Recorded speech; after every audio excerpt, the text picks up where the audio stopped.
दोस्तों, इस साल का फिज़िक्स का नोबेल प्राइज़ मिला है एक ऐसी टेक्निक के लिए जिससे कि हम इलेक्ट्रॉन के मूवमेंट को देख सकते हैं। इलेक्ट्रॉन के मूवमेंट को देखना इतनी बड़ी बात क्यों है? इतनी बड़ी बात इसलिए दोस्तों क्योंकि इलेक्ट्रॉन बहुत छोटा है और उसके जो मूवमेंट होते हैं वो बड़े ही तेज़ स्पीड में होते हैं। इतनी तेज़ स्पीड में होते हैं कि अगर हम 10⁻⁸ सेकंड के ड्यूरेशन को भी अगर मेज़र कर पाएँ तो शायद हम देख पाएंगे कि इलेक्ट्रॉन कर क्या रहा है। यानी अगर एक इलेक्ट्रॉन एक एटम को छोड़कर निकलता है, यानी केमिकल रिएक्शन में अगर कुछ हो रहा है और एक इलेक्ट्रॉन एक एटम से दूसरे एटम की साइड जा रहा है, इलेक्ट्रॉन क्लाउड शिफ्ट हो रहा है या कुछ भी हो रहा है, उन सारी चीज़ों को देखने के लिए हमें टाइम के एक ऐसे फ्रेम में जाने की ज़रूरत है जिसके बारे में सोचा जाता था कि शायद यहाँ तक तो हम नहीं पहुँच पाएंगे।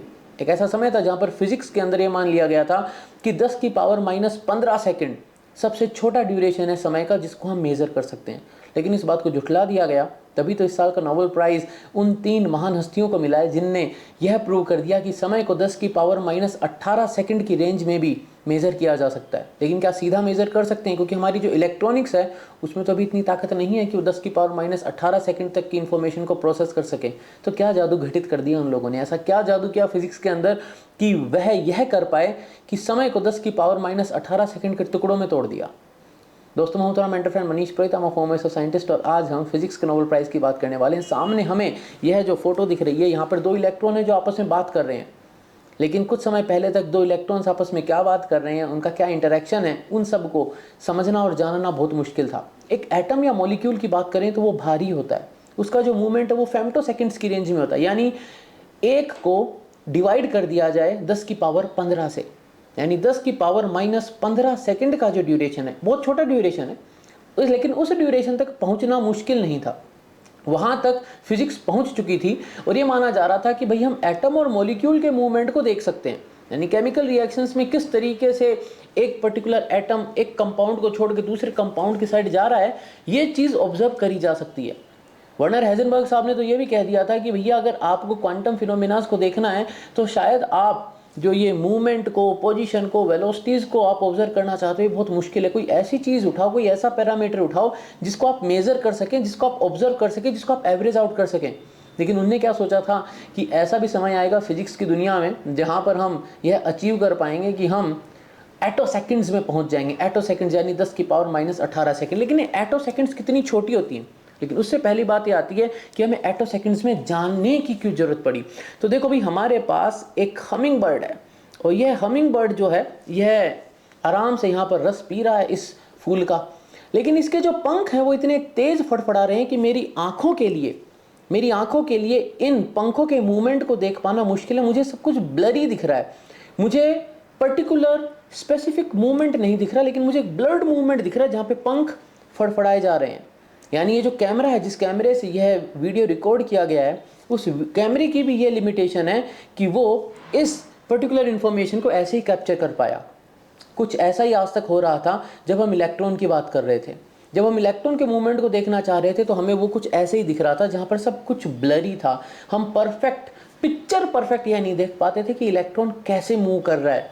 जब एक इलेक्ट्रॉन एटम के अंदर बंधा हुआ होता है, हम पढ़ चुके हैं केमिस्ट्री के अंदर, केमिस्ट्री की बात आ गई। इलेक्ट्रॉन एटम के अंदर जब बंधा हुआ होता है तो न्यूक्लियस उसको पकड़ के रखता है। अब कितने स्ट्रांगली उसको पकड़ा हुआ है और कितना वीकली उसको पकड़ा हुआ है, यह बात इस पर डिपेंड करेगी कि वो इलेक्ट्रॉन कितनी जल्दी से न्यूक्लियस को छोड़ देता है। लेकिन अगर मुझे इस चीज़ को पढ़ना है तो मुझे इलेक्ट्रॉन के मूवमेंट को देखना होगा। लेकिन अगर वो इतना ब्लरी है जैसे कि यहाँ पर हमिंग बर्ड के पंख, तो शायद वो मेरे लिए बहुत मुश्किल हो जाएगा। लेकिन क्योंकि अब इस साल का नोबेल प्राइज़ इन 3 महान हस्तियों को मिल चुका है, अगस्तिनी साहब को, क्रॉस साहब को और एल्ह्यूर मैम को मिल चुका है, तो इनको ये जो प्राइज़ मिला, ये प्राइज़ मिला इसलिए क्योंकि इनने समय को उस छोटे से टाइम फ्रेम में भी मेज़र करने की कैपेबिलिटी बना दी, डिस्कवर कर दी, जिसको हम एटो सेकंड्स कहते हैं। लेकिन ये एटो सेकंड्स है क्या? तो यहाँ पर देखिए, अगर हम तो जो एटो सेकंड का समय है, जो एक इलेक्ट्रॉन के मूवमेंट करने वाली जो टाइम स्केल है, भाई जब हम मूव करते हैं तो हम कुछ सेकंड्स में मूव करते हैं, हम आराम से इत्मीनान से मूव करते हैं। तो जब इलेक्ट्रॉन मूव करता है तो वो उसकी जब टाइम फ्रेम की बात करें तो वो एटो सेकंड्स में होती है, यानी 10⁻⁻18 सेकंड का ड्यूरेशन। लेकिन कितना छोटा है? तो ये इतना छोटा है कि अगर एक हार्ट बीट 1 सेकंड में हो रही है, तो एक हार्ट बीट 1 सेकंड में हो रही है, उससे कंपेयर करें एटो सेकंड को, तो वो इतना छोटा टाइम ड्यूरेशन है जितना छोटा टाइम ड्यूरेशन 1 सेकंड का इस ब्रह्मांड की पूरी जो आयु है, जो उम्र है, उसके मुकाबले हो। यानी 1 एटोसेकेंड एज कंपेयर टू 1 सेकेंड, इतना ही गैप होगा जितना 1 सेकेंड छोटा है अगर मैं कंपेयर करूं एज ऑफ द यूनिवर्स। और एज ऑफ द यूनिवर्स जो है वो तो हमें पता है, वो तो बिलियन ईयर्स में। तो बिलियन ईयर्स में कितनी सेकंड्स होंगी, उससे कंपेयर करो जस्ट 1 सेकेंड की ड्यूरेशन को। So it's a very very very small duration of time. लेकिन वो यहाँ तक पहुँचे कैसे? तो इसके अंदर आ जाती है थोड़ी सी फिजिक्स, जो कि हम अपनी क्लास 11th-12th में पढ़ते हैं दोस्तों। तो जेई नीट के अगर कोई दोस्त यहाँ पर इस वक्त इस वीडियो को देख रहे हैं तो तुम्हारे लिए देखो दोस्तों बहुत बड़ा मोटिवेशन है। हम हार्मोनिक्स पढ़ते हैं। हार्मोनिक्स का जो कॉन्सेप्ट है वो ये कहता है कि अगर स्ट्रिंग को मैंने, जैसे गिटार के अंदर होता है, मैंने एक स्ट्रिंग को बांध दिया और मैंने जब उसको मूव किया, तो जब मैंने स्ट्रिंग को मूव किया तो अलग अलग फ्रीक्वेंसी बैंड्स हम जनरेट कर पाते हैं, जिसके लिए हमारे पास एक पर्टिकुलर फॉर्मूला है। अब वो जो हार्मोनिक्स जनरेट होते हैं तो उसी स्ट्रिंग के अंदर, इसी गिटार के अंदर, जिसमें लेंथ ऑफ द वायर तो फिक्स्ड है, लेकिन अलग अलग जब हार्मोनिक्स जनरेट होते हैं तो उनकी फ्रीक्वेंसी बदलती चली जाती है। और फ्रीक्वेंसी बदलने का मतलब ये है कि जो हमारा मेजरमेंट है समय का, वो हम चेंज कर सकते हैं। क्योंकि अगर फ्रीक्वेंसी 1 है यानी 1 हर्ट्ज का मतलब एक वेव 1 सेकंड में, लेकिन अगर फ्रीक्वेंसी 2 है इसका मतलब हमारे पास 1 सेकंड में 2 वेव आ रही है। तो अगर एक वेव को मैंने पकड़ा तो वो जो एक वेव है वो आधे सेकंड ड्यूरेशन को मेजर कर पा रही है। और ऐसी फ्रीक्वेंसी में बढ़ा देता हूँ, मैं कर देता हूँ 1000 हर्ट्ज, 1000 हर्ट्ज अगर फ्रीक्वेंसी कर देता हूँ, इसका मतलब जो है एक वेव 1 मिली सेकंड का समय ले रही है।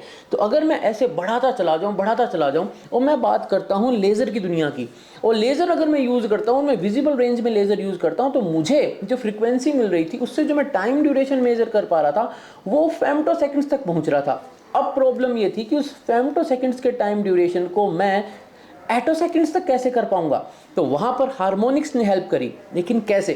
तो देखिए भाई, हार्मोनिक्स ने क्या किया, इस कॉन्सेप्ट पे अपन बाद में आएंगे। ये वाला जो पार्ट है हम हार्मोनिक्स की बात करेंगे कि how harmonics helped us. Okay, तो इस चीज को देखते हैं। तो यहां पर हमने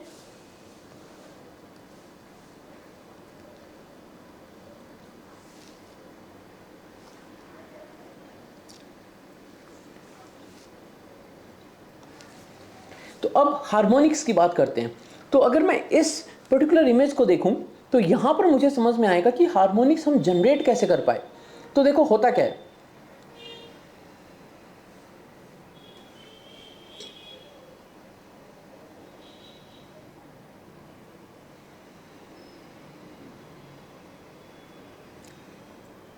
तो अब अपन बात करते हैं हार्मोनिक्स की, कि जैसे हम गिटार के अंदर हार्मोनिक्स को जनरेट करते हैं, लेकिन यहाँ पर तो हमारे पास एक वायर है जो बंधा हुआ है, हम उसको प्लग करते हैं, वो हिलता है, उससे हम हार्मोनिक्स जनरेट करते हैं। लेकिन हम लेज़र के अंदर हार्मोनिक्स कैसे जनरेट करेंगे, हम किस तरीके से फ्रीक्वेंसी को बढ़ा पाएंगे? क्योंकि विजिबल रेंज के अंदर हमारे पास विजिबल रेंज की जो लेज़र है उसकी हमें फ्रीक्वेंसी बढ़ानी है। कुल मिला के एक्चुअली हम ये कह सकते हैं कि हमें अल्ट्रा वायलेट रीजन में जाना है, लेकिन मैं विजिबल रेंज की लेज़र से अल्ट्रा वायलेट रेंज की लेज़र कैसे बना पाऊंगा? How I can do that? तो देखो उसको कैसे किया गया। तो ये जो सारे महारथी थे जिनने इस नोबेल प्राइज को शेयर किया है, उन सब का कंट्रीब्यूशन इसी एस्पेक्ट में रहा था, इसी फिजिक्स को उनने कंट्रोल किया था। तो उन्होंने क्या करा, देखो उनने एक नोबल गैस का सैंपल लिया और उस नोबल गैस का जो सैंपल था, उस नोबल गैस के सैंपल के थ्रू उनने पास करी खूब सारी लेजर लाइट जो कि विजिबल रेंज में थी, जो कि फेम्टो सेकंड्स वाली रेंज में थी। अब हुआ ये कि जो मैं लेजर लाइट की बात करता हूं, तो लेजर लाइट एक इलेक्ट्रोमैग्नेटिक वेव होती है। भाई लाइट एक इलेक्ट्रोमैग्नेटिक वेव होती है, उसके पास इलेक्ट्रिक और मैग्नेटिक फील्ड है। तो जब उस इलेक्ट्रिक और मैग्नेटिक फील्ड ने एक इलेक्ट्रॉन से इंटरैक्ट किया, तो वो जो इलेक्ट्रॉन था अगर उसको सफिशिएंट एनर्जी वो दे पाए तो इलेक्ट्रॉन जो था वो टनल आउट हो गया, यानी इलेक्ट्रॉन निकल गया न्यूक्लियस की पकड़ से बाहर। अब जो न्यूक्लियस की पकड़ से बाहर निकला तो वो अपना फ्रीली मूव करने लगा। जो वो फ्रीली मूव करने का लगा, इतने में ही हुआ ये। अब देखिए ये जो सारी चीजें ये परफेक्टली कंट्रोल नहीं है, ये सारी चीजें उस गैस के चैम्बर में हो रही है।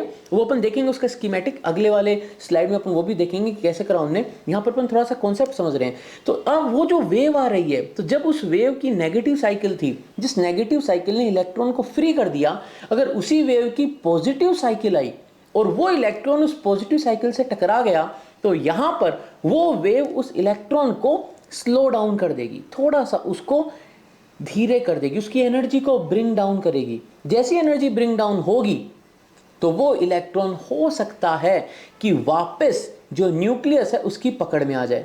लेकिन अब हुआ क्या यहाँ पर, जब मैंने एक इलेक्ट्रॉन को फ्री किया और जब वो फ्री इलेक्ट्रॉन भाग रहा था तो उसको जो इलेक्ट्रोमैग्नेटिक रेडिएशन है उसने उसको एनर्जाइज किया। उसकी एनर्जी उतनी नहीं है जितनी उसको उस वक्त दी गई थी, रादर वो एक्सेलरेट होकर थोड़ी सी एनर्जी गेन कर गया। यानी पहले उसका अगर एनर्जी लेवल इतना था तो उसका एनर्जी लेवल ऊपर हो गया, लेकिन जैसे ही थोड़ा सा उसका एनर्जी लेवल कम हुआ और उसको इलेक्ट्रॉन ने कैप्चर किया, तो यहां पर रूल ये कहता है फिजिक्स का कि अगर इलेक्ट्रॉन को न्यूक्लियस कैप्चर करेगा तो इलेक्ट्रॉन के पास जो भी एक्स्ट्रा एनर्जी है वो एनर्जी इलेक्ट्रॉन को छोड़नी पड़ेगी, तभी वो इलेक्ट्रॉन जो है वो न्यूक्लियस से बाउंड होगा। यानी जो इलेक्ट्रॉन न्यूक्लियस से बाउंड होगा तो वो अपनी एनर्जी छोड़ेगा। जितनी न्यूक्लियस से बाउंड होने के लिए चाहिए उतनी एनर्जी तो छोड़ेगा, लेकिन जो एक्स्ट्रा एनर्जी है वो भी छोड़ देगा।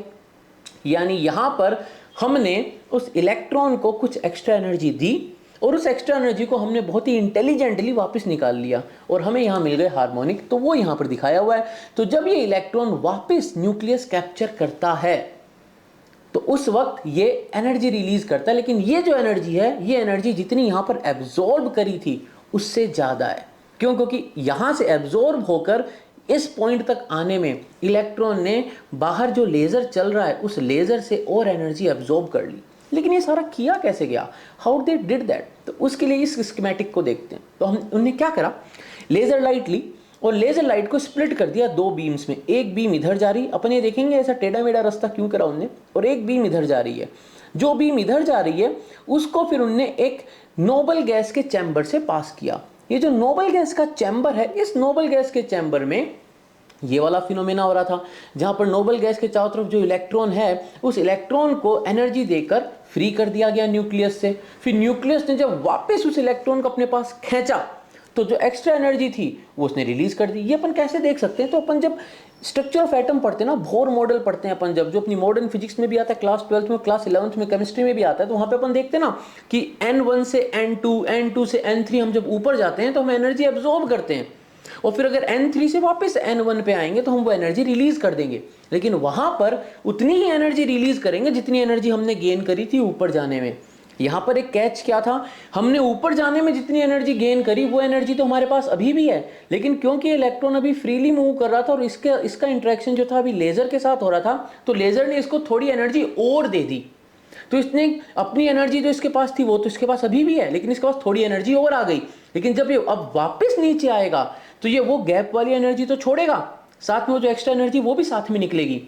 यानी हमें एनर्जी मिलेगी ज़्यादा, और एनर्जी ज़्यादा मिलने का मतलब है फ्रीक्वेंसी ज़्यादा, और फ्रीक्वेंसी ज़्यादा का मतलब ये है कि आप समय को और छोटी रेंज में नाप सकते हैं। जैसा मैंने बताया ना, 1 हर्ट्ज और 1000 हर्ट्ज में यही तो अंतर है कि 1000 हर्ट्ज के अंदर का मतलब यह है कि एक वेव 1 मिली सेकेंड में आ रही है, 1 हर्ट्ज का मतलब यह है कि एक वेव 1 सेकेंड में आ रही है। तो अगर मैंने फ्रीक्वेंसी बढ़ाई है तो मैंने एनर्जी बढ़ा दी रेडिएशन की, ठीक है। तो यहाँ पर उन्होंने क्या करा, इस गैस चैम्बर से जब लेज़र को पास किया तो यहाँ पर उनको कुछ ऐसी पल्स ट्रेन मिली। ये पल्स ट्रेन क्या है? ये वो हार्मोनिक है। जब इलेक्ट्रॉन फ्री हुआ, वापस कैप्चर हुआ, तो उसने जो छोड़ी वेव जो छोड़ी उनका इंट्रैक्शन है। यहाँ पर एक और फिजिक्स का बहुत बढ़िया फिनोमेना लगता है जो अपन जेईई और नीट के लिए पढ़ते हैं क्लास 12th में, interference, constructive and destructive interference. वो भी अपन देखेंगे कैसे होता है। अब क्या करा उनने इस पर्टिकुलर पार्ट को जो मेरी एक्चुअल लेजर थी उससे मैच करवाना था। तो यहां से लेकर इस पूरे पाथ में यहां तक पहुंचने में जितना टाइम डिले था उतना टाइम डिले उनने यहां पर भी दिया। तभी तो ऐसे टेढ़ा मेढ़ा रास्ता घुमाया जिससे कि दोनों एक साथ पहुंचे और वो यहां पर मैच कर जाएं। जब वो यहां मैच कर गए तो अब मेरे पास मेरी एक्चुअल लेजर है जिसके बारे में मुझे पूरी इंफॉर्मेशन पता है, और मेरे पास वो लेजर भी है जिसके अंदर मैंने कुछ पल्स ट्रेन्स बनाई है। ये जो पल्स ट्रेन्स हैं इनकी ड्यूरेशन एटो सेकंड्स में थी। अब जितने भी हमारे महानुभाव हैं इन सब ने अपना अपना जब कंट्रीब्यूशन दिया, जिनको नोबेल प्राइज मिला है, तो उनने इस पल्स ट्रेन को बनाने के तरीके में, इस पल्स ट्रेन में से एक पल्स को निकालने के तरीके में कंट्रीब्यूट किया।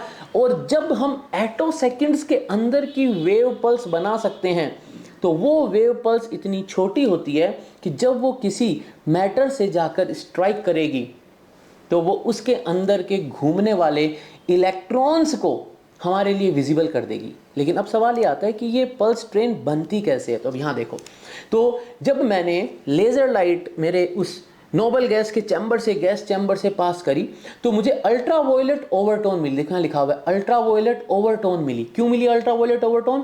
क्योंकि एनर्जी जितनी इलेक्ट्रॉन ने एब्जॉर्ब करी वो प्लस एक्स्ट्रा एनर्जी जो उसने इलेक्ट्रोमैग्नेटिक रेडिएशन से ले ली थी उसने वो रिलीज करी।